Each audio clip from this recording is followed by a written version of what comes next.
Exacto. No, poñémonos aquí e... Si se nos vea con el... Exacto.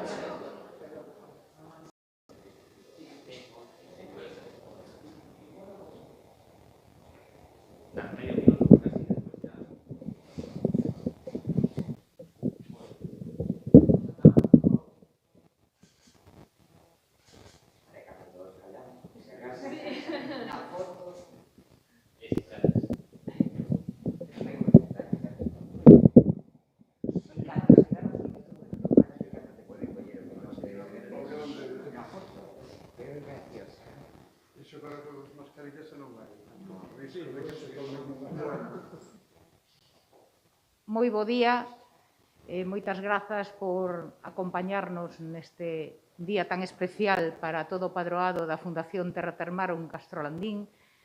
Moitas grazas, presidenta da Diputación, alcalde e vicepresidente desta fundación, Felipe Criado, Carlos Otero, diputado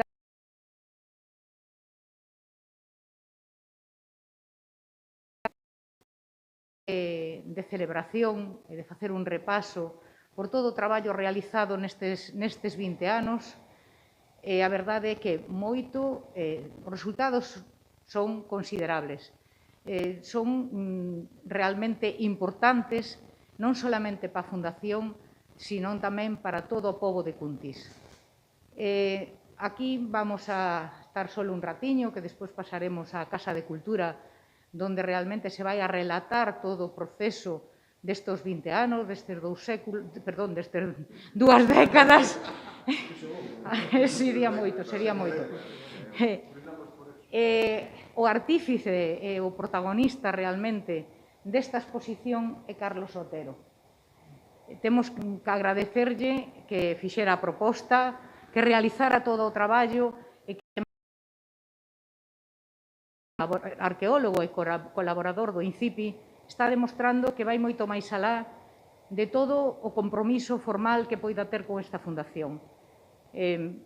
Agradecemosche, Carlos, enormemente que fixeras posible esta exposición das pezas orixinais, dunha selección das pezas orixinais que saíron de todas as excavacións que se fixeron, de todas as campañas que se fixeron en Castrolandín, campañas das que prácticamente foi Carlos o director de todas elas.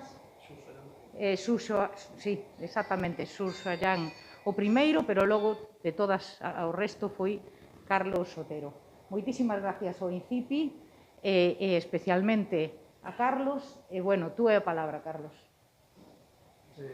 Buenos días, gracias a todos por vir. Fundación Terra Termaro, por suposto, Deputación, Alcaldía e INCIPIT.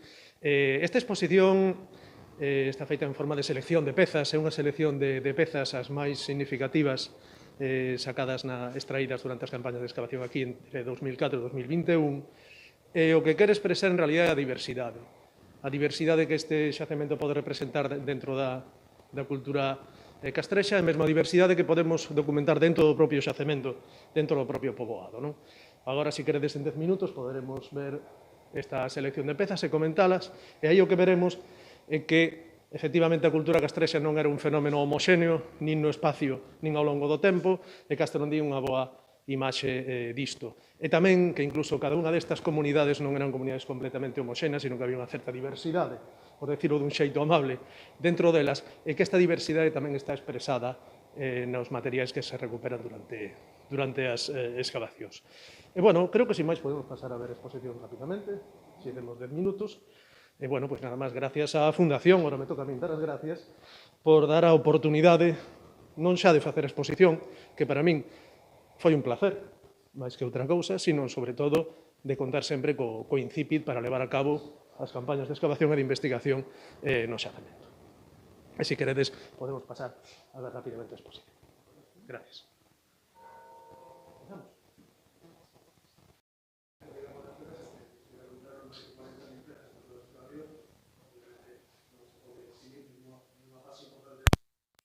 Directamente, ao que nos resultou máis relevante para expresar esta diversidade e o cambio desde o caso ao longo do tempo, que para nós é o máis interesante. Porque exposicións de cultura de Estrexa hai moitas, que menores, como establecer os outros. Nesta primeira vitrina, o que temos é unha mostra de pezas do que sería o poboado galaico de Castellamento. Con galaico, quero decir, anterior a chegada dos eslavos.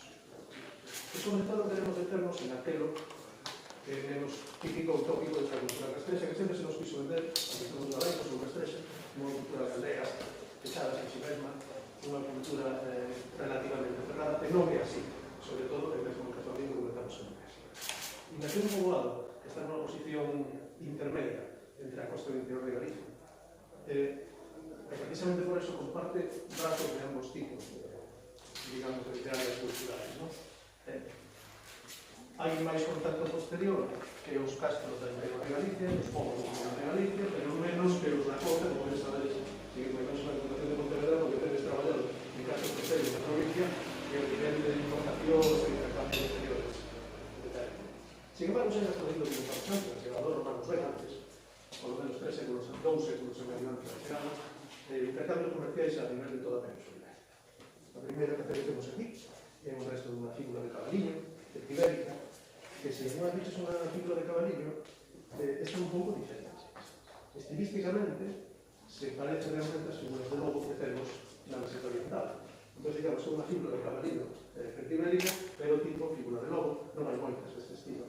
Que aparece aquí no século II de Cristo, de que foi mercada a que fora unha zona da Iberia oriental, xa casi durante permanente.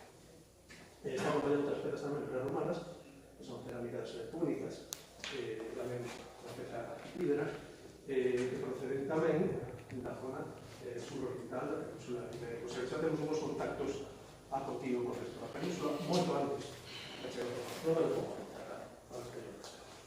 En canto ao mundo das crenzas, podemos ter tamén, por exemplo, apuntados unha raíz da sítula. Unha sítula era un caldeiro en bronce que podía ser do tamaño daqueles que temos ali, e que sería utilizado habitualmente para, supoñemos, bueno, que temos documentación ao respecto, utilizados para hacer banquetes rituais, banquetes especiais, no formato de cerimonias. Recuperamos un trozo da parede, por aquí. Outros objetos nos vamos a ter moito, como a micromanzanilla en pedra, que non tería un uso práctico, sería de uso ritual, porque ese tamaño non funciona como tan pensado. Outros objetos chaman a atención, como a queixeira, o equipamento de queixeira. Sabemos que facía queixo xa no neolítico, estamos facendo queixo, non? Pero as evidencias materiais son máis escasas. En caso de que comentamos máis de un fragmento de queixeira, por tanto, teria unha certa industria do queixo. É interesante tamén un fragmento de parella, de grella, histórica. Temos outra municipio, por certo, unha parella cilíndricas deste diámetro, cuya función realmente non estamos certos de cal sería a estas alturas. Entón, estuvimos falando en San Lorenzo, con Xur Sollán, e documentamos in situ outra destas parillas, igual idéntica a esta.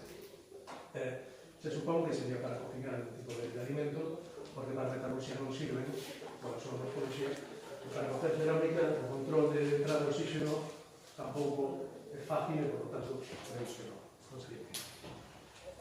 Rápidamente vamos ver tamén unha pequena fusaiola cerámica que é interesante. Bueno, fusaiola sería esta peza que iría no fuso e que sirve como volante de inercia para, unha vez que se fía o fío, pois poder facer realmente o fío co que logo podemos traballar no tear. Este tear tamén unha réplica dos que podería haber en Castellamento. De feito, nesta última campaña, en 2021, a campaña financiou a Diputación, nos saíron varias pesas de tear de 2 buratos, en vez de un, na excavación. O interesante desta fusaiola é que está moi decorada. original. É curioso porque a esa maioría de las cosas se desborrar, aquí temos recuperado dúcias de fusellonas, pero como é un artefacto xeroso cotiano, que estea decorado é significativo e curioso, parece ser que o que iba a utilizar tiene unha certa posición social e era unha importancia a súa detección. Interesante tamén, por último, en este momento, este cacharro completo, original, máis que o cacharro, que é clarísimo que son completos, como ben sabedes, o interesante é como apareceu. O cacharro aparece enterrado nos alicerces desta cabana pequenilla, e colocado, e ben colocado, digamos, e por lo tanto suponemos que un cacharro de función fundacional. O sea, se coloca antes de facer a cabana un cacharro con motivo frente ao seu interior, porque non queremos restos, un pouco para proteger os moradores. Bueno, necesario son, por decirlo así, a que vai utilizar. Eso sí que hai poucos casos como este en calificación de animais. Podemos pasar a seguinte imaginería. Aquí nos metemos, como chamamos a un profesor, a olivería, de olivería, que, bueno, primeiro que sorprende é a calidade técnica a destreza dos sorprendes ecológicos. A primeira peza que temos é unha pequena racada, un pendente de ouro, xa vedes o detalle, pero que o máis sorprendente é como está feita. A vista o que se mella que é unha platilla de ouro que é chapada ou engravada de alguma maneira. E, sin embargo, como confirmou Luis Armada e Óscar García do INCIPI, un estudio feito recentemente, esta racada está feita con fíos, con tubiños de ouro, que vedes aquí, que están soldados entre sí. O sea, en ese tamaño conseguiron primeiro facer os fíos simétricos e logo soldados entre sí. E mesmo o racimo que colga debaixo, que diría ser unha imitación do racimo de uvas, está feito con boliñas de ouro aplastadas e tamén soldadas entre sí. O nivel de detalle, é unha miña perjudicia, xa non podo ni observalo, pero é brutal. Ao lado temos unha plaquinha de plata, con a lección de ouro, tamén moi interesante, como vedes en estas fotos de detalle, o que o corpo da placa está feito con un sándwich de metal. Eles facían xoias, pero tamén querían forrar de plata. Entón, o que fixeron foi, en vez de facer a maciza, fixeron un sándwich de prata de ouro, e logo encima, bueno, na súa superficie ten unha filigrana que tamén está feita con tubiños, sabedes que finiños de todo, de ouro, que están torsionados para ser máis finos, como vedes en esta imaxe, isto é a torsión, e con esto fixeron unha cereza. É moi interesante, porque é das pouquísimas que hai en Galicia, creo que é o castigo, nada máis. Este obxecto que tendes, o número 3 na derecha, unha pedra de toque. As pedras de toque son pedras de grau moi fino que eran empregadas para comprobar a lei dos metais valiosos. Ouro e plata. Entón, eles o que facían era rayar con un ouro por eles coñecido de boa lei a pedra e logo comparalo co ouro que estaría mercando en ese momento no mercado para comprobar se eles estaban facendo un lío ou non. Lois e Óscar analizaron tamén a pedra de toque, que les despertou de efecto a peza máis interesante de toda a colección e documentaron nesa parte que vedes que está máis cóncava, que é onde se rayaría, documentaron restos de ouro, prata e estaño.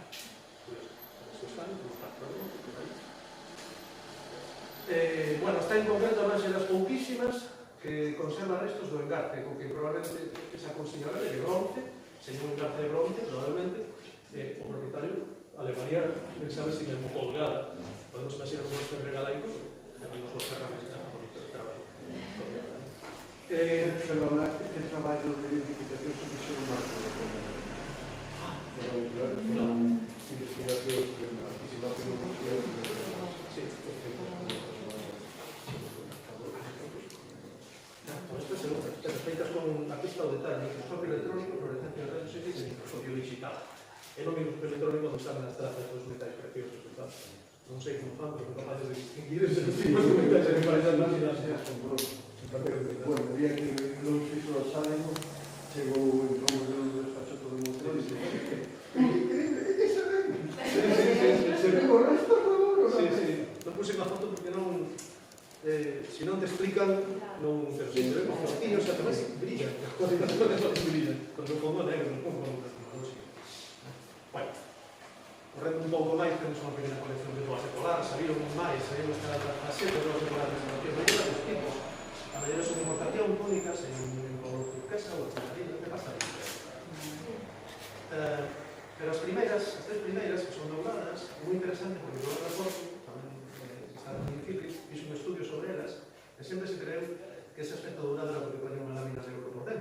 impresión de que dentro do burato hai unha lámina de ouro.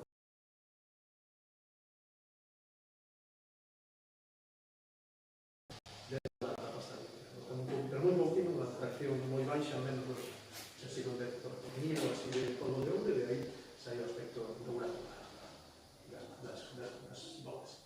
Bueno, as finales, a outra parte, en bronce, e logo xa outros objetos máis especiais, como un anel en bronce, madera, unha pulseriña infundida, un nena, unha nena, e unha figura de traveseiro. Si queredes pasamos xa ao último momento, digamos, que o... Bueno, eu contaba, este media de matar como... Bueno, ademais, logo, si queredes pasar máis tempo vendo eventos que eso, esta exposición durante 15 días. Este xa o mundo galaico-romano, non romano. É moi interesante para nós porque percibimos con claridade como en Castolandín a romanización é algo que se leva a cabo de xeito crítico, de xeito negociado. Hai familias que aceptan máis ou menos as influencias exteriores. Son palabras de Alfredo González Rival, un proceso con diferentes ritmos e que se negocia. Un proceso crítico. Ustedes realmente saben o que están facendo e absorben o que queren e tamén. Os diferentes unidades tendremos no caso unha actitud diferente para adaptar a romanización tanto na arquitectura como en caso dos objetos que atopamos. Si pensar en onde apareceron, que xa o veremos despois, rapidamente, aquí os objetos unhas de Augusto, da Ceca de Évora, en Portugal, é unha moneda romana, sí, feito, bueno, entre 27 a.C. e 14 despois de Cristo, para falar de unha moneda histórica, pero tamén é a única moneda que sale de Castolandín. Non hai máis moedas en toda esa nación. Isto é interesante, porque sí, temos unha familia que en algún momento utiliza a moeda como elemento de intercambio, pero a maioría de parte dos vecinos parece ser que non, que preferían un intercambio e non estaban dentro da corrente, digamos. É moi bonito este vasino de Sicilia hispánica, porque ten un grafito, este canacín, será seguramente o nome do propietario, con ARR, son grafitos que casi se entran para eso, para decidir o propietario. Sempre os mercados a ir a outra, igual, só que en vez de ARR ponía VL, o nome. Bueno, é interesante tanto o vasino en sí como o aparece. Claro, esta vasillo, que máis este cacharrillo, un cacharro máis de 39, terminos de paredes finas, son elementos de lanxera de luxo. A inmensa maioría dos cacharros serían máis como aquel que vimos. Outros elementos son de ánfora. Os 4 elementos son partes de ánforas. Hunter 70, menos esta segunda, que sería unha vez. O pivote dunha ánfora, que sería esta reproducción dunha ánfora que fixa aquí no borde de la fundación con uns elementos, efectivamente, 2 elementos de asa e un módulo. O interesante da ánfora é onde aparece, vamos a ver agora. En dos últimos aspectos que veremos será unha tachona, unha calica, unha sandalia romana, que apareceu nas escaleiras, no lógico, nas escaleiras do lado do castro, aquí salí, o sea que por lo menos alguén vestía o estilo romano, pero tamén creo que hai dúas ou dúas.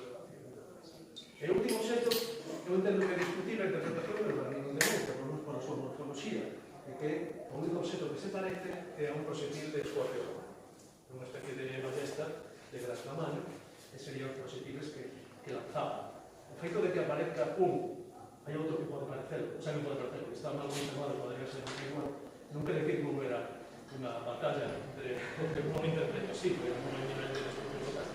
Pero sí que quero imaginar a un galaico, a un fileno de Castolandín, pues, en las regións romanas, traendo un recordo algo por estilo, ou conservando pues, un proxectil, como hoxe, moitos militares teñen varios de proxectis na casa. O interesante aquí de todo este conxunto é que a baixera de luxo aparece sistemáticamente, se pode ver aquí, no entorno da cabana cuadrangular J que temos no medio do mapa, esta, que está ubicado máis ou menos no centro do país. E aparece a baixera de luxo, aparte destas dúas e moitas máis que non podemos meter aquí. E por outra banda, por o contrario, casi toda a ánfora, como sabemos, non é para consumir, sino que é para comprar e vender produtos para casi toda a ánfora non sabe, en cambio, nesta unidade de enfrente das escaleras. Antes xa temos unha familia que se inclina pola baixera do luxo e outra que se inclina por traficar ou comparar non sabe. Non xa temos diferentes actitudes cara a normalización.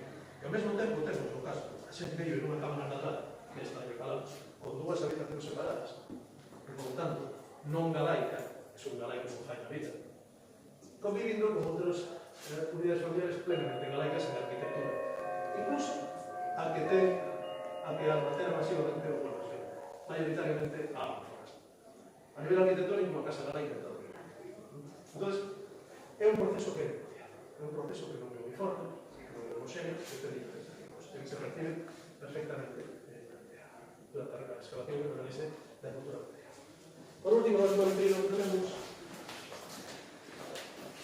é unha selección de as pezas originais que serviron de referencia para facer as réplicas da Rodada de la Fundación de Arte.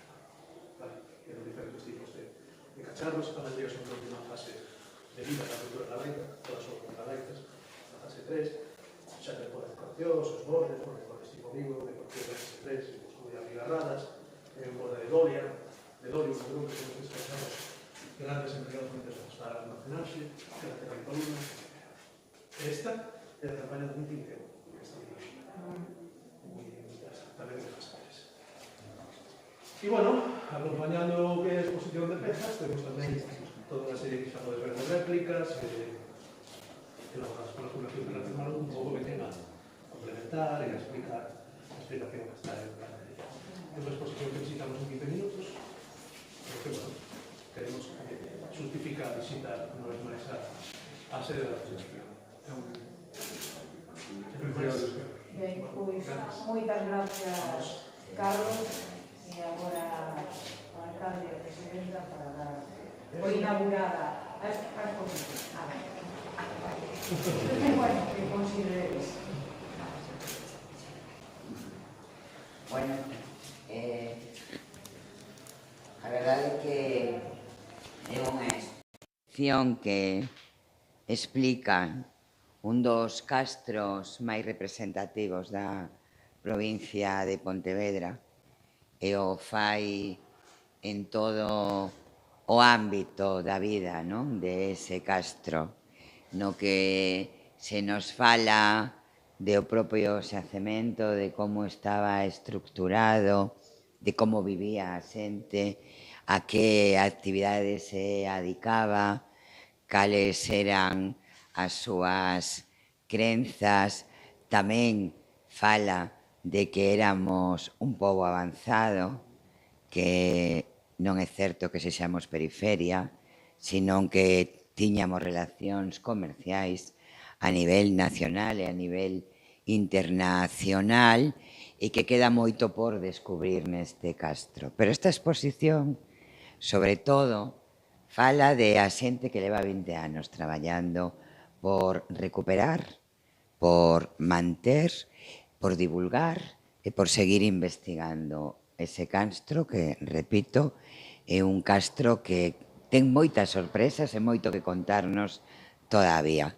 Así que o alcalde a min nos queda por dar inaugurada esta exposición, pero sobre todo, dar por inaugurada esta exposición e dar as gracias ás persoas que fai 20 anos decidiron dende a sociedade civil agruparse, asociarse e colaborar para poñer en valor este castro. E tamén teño que facer un recoñecemento moi especial ao INCIPIT, que tanto está aportando a todo o estudio do mundo galaico e tamén logo ao período de romanización, porque cada día temos máis coñecemento que é fundamental para construir un pobo de futuro. Non se pode facer se non se ten coñecemento do pasado.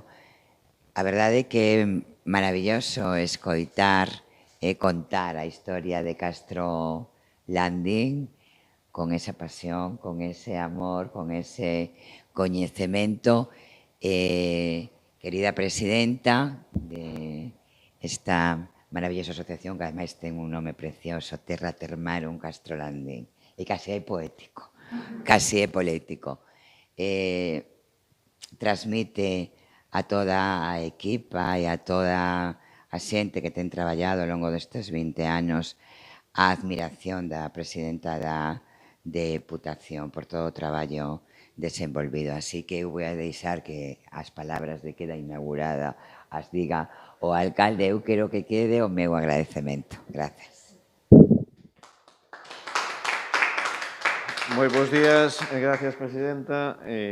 Felipe Criado, presidenta da Fundación. Nada, para min é un placer dar por inaugurada esta exposición, algo que vivimos, como é o Castro de Castrobandín, que todos os ciudadanos de Cuntis, e sobre todo a xente que ven de fora, vivimos un día a día. Eu esta mañá visitei Castrobandín, dando o meu paseo matinal, e é un lugar espectacular que dá para moito. E, bueno, é un honor inaugurar aquí esta exposición. Foi un honor cando inauguramos a exposición en Madrid, creo que foi algo moi importante, aquela exposición itinerante que dou a volta polo país coa cerámica de Castrobandín e outras máis, e, polo tanto, bueno, é algo que é moi importante para divulgar a cultura de Cuntis, na que o Concello de Cuntis apostamos moi firmemente por isto, non? Facemos un esforzo económico moi importante e loitamos tamén por outras administracións como a Diputación de Pontevedra, que quero agradecer, pois tamén axuden a invertir neste proxecto, non? Vamos a seguir con esa continuidade que é o importante e, sobre todo, tamén agradecer a aqueles entes privados que tamén colaboran con esta fundación, que ao final aportan o seu grande arena para que este proxecto se poida manter vivo para os veciños e as veciñas de Cuntis. Nada máis, agradecer a vosa presenza aquí e moitas gracias.